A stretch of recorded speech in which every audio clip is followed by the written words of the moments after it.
500 కోట్ల రూపాయలు రిషికొండకు పెట్టారు. కమిట్మెంట్ లేని పరిపాలన ఇది. నేనైతే ఆ పని చేయను, దాన్ని ఏం చేయాలని ఇప్పుడు తెలియకుండా ఒక వైట్ ఎలిఫెంట్గా తయారయ్యే పరిస్థితి వచ్చింది. ఇది అబద్ధం. ఇప్పుడు నిజం మాట్లాడుకుందామా?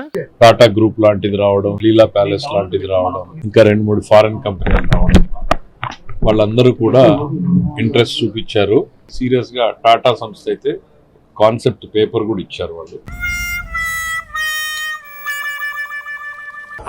అమరావతిలో ఒక బిల్డింగ్ కట్టడానికి 1000 కోట్లు అవుతుందంటే అట్లాంటిది ఆ 7 బిల్డింగులు కలిపి కేవలం 500 కోట్ల రూపాయలతో కడితే ఎవడైనా అది విజన్ అంటారు, అభివృద్ధి అంటారు, సంక్షేమం అంటారు. దాన్ని చక్కగా ప్రభుత్వానికి వినియోగించుకోవచ్చు, ప్రభుత్వ శాఖలకు వినియోగించుకోవచ్చు. కానీ జగన్ మీద ద్వేషం, పోచుకోలు కబుర్లు చెప్పి అది ప్రభుత్వ భవనం అన్నటువంటి కనీస జ్ఞానం లేకుండా నీచంగా సంస్కారహీనంగా మాట్లాడుతూ వచ్చి అది ఎవడు తీసుకోడు, దేనికి వాడాలో అర్థం కావట్లేదు అని చెప్పి దాని మీద క్యాబినెట్ కమిటీ వేసి ఇప్పుడు టూరిజం శాఖతో పాటుగా వివిధ వ్యవహారాలకు సంబంధించినటువంటి మనుషుల్ని పెట్టి చెక్ చేస్తే 3 సంస్థలు ఎప్పటికే టాటా వాళ్ళతో పాటుగా బ్రాండెడ్ సంస్థలు కూడా ముందుకు వచ్చి మాకు ఇయని మేము నడుపుకుంటామని చెప్తున్నారు. దీన్ని బట్టి సిగ్గు తెచ్చుకోవాల్సింది ఎవరు, సంస్కారం ఉండాల్సింది ఎవరికి?